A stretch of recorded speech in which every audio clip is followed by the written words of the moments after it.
안녕하세요. 아빠 매너티입니다. 현대차 보통주와 우선주의 10년치 그리고 2분기 배당금과 주가를 비교해 보도록 하겠습니다. 우선 우선주의 의미를 보면 뭔가 우선으로 한다는 뜻으로 보통 배당금을 보통주보다 1에서 2% 정도 더 지급합니다. 그리고 기사를 보니 기업이 청산되면 자녀 재산 분배에서 우선순위를 갖는다고 하네요. 하지만 우선주는 의결권이 없어서 주주총회에서 투표를 할 수 없습니다. 현대차는 우선주가 3가지가 있는데 현대차원은 1988년, 현대차 유비, 사무비는 IMF 외환위기 당시에 생겼다고 해요. 비는 본드, 채권의 의미로 신형 우선주라고 부르고 1996년대 최저 배당액을 부여하도록 차이를 두기 위해 비를 붙였다고 합니다. 이제 각 주식별로 배당금과 주가가 어떤지 보겠습니다. 먼저 현대차 보통주 배당금입니다. 15년부터 반기 배당을 시작했고 20년에는 코로나로 반기 배당을 못했는데 21년부터 실적이 좋아지면서 배당금이 증액되기 시작합니다. 23년은 분기 배당으로 변경되고 배당금이 크게 올라 11,400원이 되었네요. 올해는 2분기에 2,000원을 배당을 했습니다. 배당 수익률은 21년까지 3%대를 못 넘었다가 22년에 4.6%가 되더니 23년에는 5.6%입니다.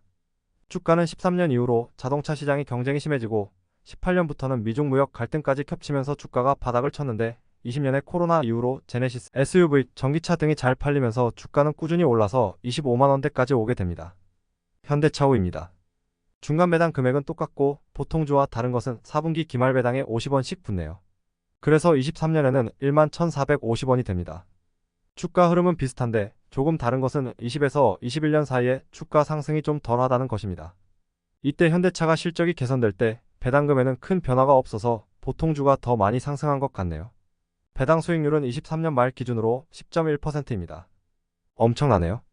올해는 이미 2분기까지 배당 수익률이 2.2%입니다. 현대차 유비는 앞에 주식들과 중간 배당은 똑같고 기말 배당이 현대차후보다 50원이 높습니다. 보통주보다 100원을 더 준다는 의미인데요.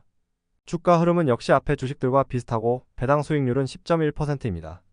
현대차 사무비는 현대차후와 배당이 똑같습니다. 사무비라 50원 더 줄 거라고 생각했는데 아니네요. 역시나 주가 흐름은 비슷하고 배당 수익률은 10.2%로 제일 높습니다. 보통주와 3개의 우선주 5년간 흐름을 보면 우선주들이 보통주보다 상승률이 높습니다. 하지만 23년까지는 보통주가 훨씬 흐름이 좋았는데 그 이후로 역전이 되었습니다. 이 부분은 23년 배당이 크게 오르면서 우선주들의 투자 매력이 올랐다고 보입니다. 그리고 우선 주간에도 격차가 있는데 제일 배당을 많이 주는 현대차 유비가 상승률은 좀 더디네요. 6개월간 주가 흐름을 비교해보면요. 흐름 자체는 비슷합니다. 여전히 우선주들의 주가 상승률이 보통주보다 훨씬 높네요. 올해 1월 들어서 23년 후 실적에 주주환 원정책이 강화되면서 주가가 오르고 1분기 동안 좀 잠잠했습니다. 그러다가 1분기 실적도 좋게 나오니 주가가 다시 오르기 시작하고 6월에는 인도법인 기업 공개를 하겠다는 소식과 함께 자사주 매입 등 주주환원에 대한 기대감으로 현대차 본주가 30만원 근처까지 갔다가 지금은 주가가 원래 수준으로 돌아왔어요. 그 이유는 이때 당시 미국 대선에서 전기차를 부정적으로 보는 트럼프가 우세하다는 예상이 나온 것이 컸습니다.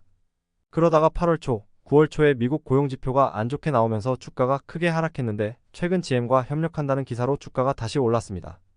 현대차는 현재 글로벌 자동차 판매량 3위인데 2위 폭스바겐이 의존도가 높았던 중국에서 전기차에서 밀리면서 독일 공장과 중국 공장 폐쇄를 준비하는 등 상황이 안 좋은데요.